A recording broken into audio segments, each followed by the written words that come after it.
All right, this Sansevieria Sunday here at Blackwater Plants, and today we're going to ruin 50% of the Sansevieria propagation videos that you see floating around online here. So everyone online is saying, oh yeah, take a cutting, stick it in the dirt, boom, you got yourself a new Sansevieria, and yeah, it's great, works, it's super easy. But it's not going to get you the desired outcome when you have all these different sport varieties like the whale fins, the variegated whale fins, the moonshines. I think this is called Larubia.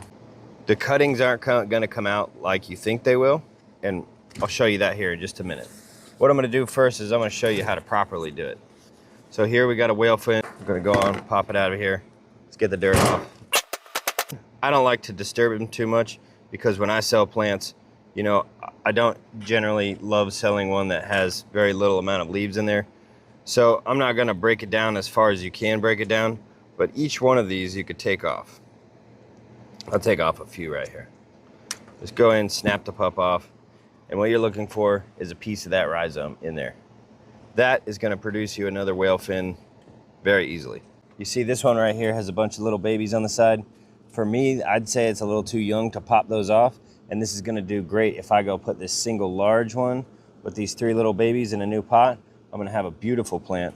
Whereas if I sit there and try to totally pick the plant apart and go sticking all these little ones in, that's going to A, take forever. And B, it's not going to be the greatest product to be giving to people. So I'm going to break them down into manageable chunks. Like, see, I just took one plant there, and I'm going to make 4 out of it. So let's talk about what the people on social media are doing, which is correct, but it's incorrect at the same time. It's true. You can take cuttings, stick them in the dirt, piece of cake. You'll have a million Sansevierias around your house in no time at all. But here's the issue with it.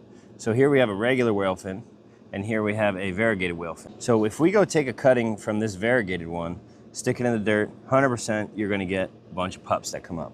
But they will not be variegated 99% of the time. What's going to happen is they're going to revert back to their original color.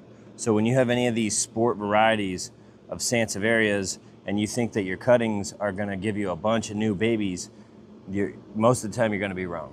When you do any of the varieties that are like this, there's Larubia, Laurenti, there's quite a few others that have this yellow variegated stripe on the side. When you go take your cutting and stick it in the soil, you are going to get a regular green Sansevieria when it comes back up. This will be just solid green, and most people get disappointed. They think they did something wrong. You didn't. The best way to do it is divide them out. If you have sport varieties and you want to keep whatever type you got looking like it is, just take a division.